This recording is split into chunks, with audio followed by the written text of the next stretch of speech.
একটা সবজি কতটা নামে পরিচিত। বাপের বাড়িতে বলে জাতিলাউ, শ্বশুর বাড়িতে বলে পাইনসি কদু, বই পুস্তকের ভাষায় বলে লাউ। হ্যালো এভরিওয়ান, আসসালামু আলাইকুম সবাইকে। কেমন আছেন সবাই? আশা করি ভালো আছেন। আলহামদুলিল্লাহ, আমরাও ভালো আছি।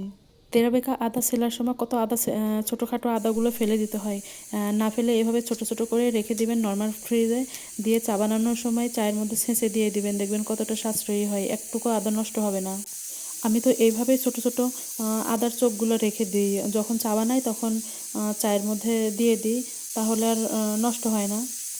এই সবজিটাকে যে কতজন কত নামে ডাকে তা আল্লাহই ভালো জানে। আমার বাবার বাড়ির এলাকার লোকজন বলে জাতিলাউ, শ্বশুর বাড়িতে যখন আসলাম শ্বশুর বাড়ির লোকজন বলে পাইনসি কদু, আর বই পুস্তকের ভাষায় তো আমরা জানি লাউ। আপনাদের এলাকাতে কে কী নামে ডাকেন অবশ্যই বলবেন। তো লাউটা আজকে আমি মাছ দিয়ে ঘন্ট করব। লাউ ঘন্টর জন্য এখানে তেলের মধ্যে পেঁয়াজ দিয়ে দিয়েছি, তার মধ্যে তেজপাতা দিয়ে দিয়েছি, দিয়ে একটু ভাজা ভাজা করে নেব। একটুখানি জিরা দিব, দিয়ে জিরাটাও একটু ভাজা ভাজা করে নেব। নিয়ে তার মধ্যে হলুদ গুঁড়ো, মরিচ গুঁড়ো আর সামান্য একটু মশলা দিয়ে দিব, কারণ লাউয়ের তরকারিতে খুব একটা মশলা দিলে ভালো লাগে না। যত মশলা কম দেবেন ততটাই স্বাদ লাগে। এই তো সব মশলা আমি দিয়ে দিয়েছি, দিয়ে ভালোভাবে কষিয়ে নেব। মশলাটা কষিয়ে তার মধ্যে আমি মাছগুলো দিয়ে দিব, মাছটাও মশলার সাথে ভালোভাবে কষিয়ে নেব। মশলার মধ্যে মাছটা দিয়ে ভালোভাবে কষিয়ে নেব। এই লাউয়ের তরকারিতে খুবই অল্প পরিমাণের মশলা লাগে, বেশি মশলা দিলে আবার ভালো লাগে না খেতে। সব তরকারিতেই তাই, শুধু গাদা গাদা মশলা দিলেই, তেল দিলেই যে স্বাদ হবে তা কিন্তু না। যেটাতে যেমন প্রয়োজন সেটাতে তেমনই দেওয়া উচিত, তাহলেই খেতে স্বাদ হবে।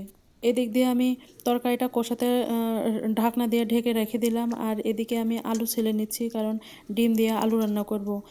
ওই লাউয়ের তরকারিটা আপনাদের ভাইয়া বা আমার ছেলে কেউই খাবে না, ওটা শুধু আমার জন্যই রান্না করছি। এদিক দিয়ে আলু ডিমের তরকারি রান্না করছি, সেটা ওদের দুই বাপ ছেলের জন্যে।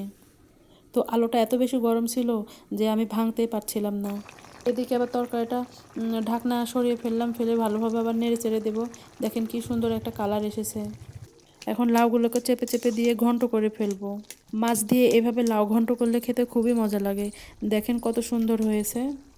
এই লাউ ঘন্টটা রান্না করে না খেলে বুঝতে পারবেন না কতটা সুস্বাদু হয়। যেমন তরকারির কালার তেমন খেতেও মজা ছিল, একবার খেলে আঙুল চেটে পুটে খাবেন। আলু ডিমের তরকারি রান্নার জন্য এখানে আমি ডিমটা ভেজে নেব। এই আলু ডিমের তরকারি আমার বরের বা আমার ছেলের খুবই পছন্দ, তার জন্যে ওদের কাছকে এই তরকারিটাই রান্না করে দিলাম। প্রতিদিনের মতো আপু ভাইয়াদের কাছে একটাই রিকোয়েস্ট, এই অবধি আমার ভিডিওটি যে আপু ভাইয়া দেখছেন তাদেরকে অসংখ্য ধন্যবাদ। প্লিজ লাইক, কমেন্ট, সাবস্ক্রাইব করে পাশেই থাকবেন। সাবস্ক্রাইব করে পাশে থাকা বেল বাটনটি অন করে রাখবেন, যাতে করে আমি ভিডিও দেওয়ার সাথে সাথে আপনার মোবাইলে ভিডিওটি পৌঁছে যায়, আপনি আপনার সুবিধা মতো দেখে নিতে পারেন। এদিক দিয়ে আমার ডিম ভাজা হয়ে গেছে, তো ডিমটা নামিয়ে নিলাম।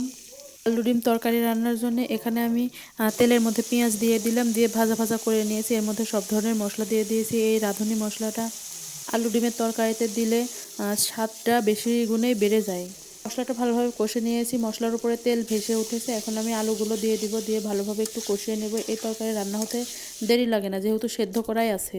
পরিমাণ মতো আমি ঝোলের জন্য পানি দিয়ে দিয়েছি। এই তো এদিকে বলক উঠে এসেছে। এর মধ্যে আমি এখন ভেজে রাখা ডিমগুলো কুচি কুচি করে রেখেছি, সেগুলো দিয়ে দিব। দিয়ে একটু সময় ধরে বলক উঠিয়ে নেব, নিয়েই তোমার তরকারি রান্না হয়ে গেছে। আজ তাহলে এই পর্যন্তই, আবার অন্য কোনো সময় অন্য ভিডিও নিয়ে আসবো। সেই পর্যন্ত সবাই ভালো থাকবেন। আল্লাহ হাফেজ।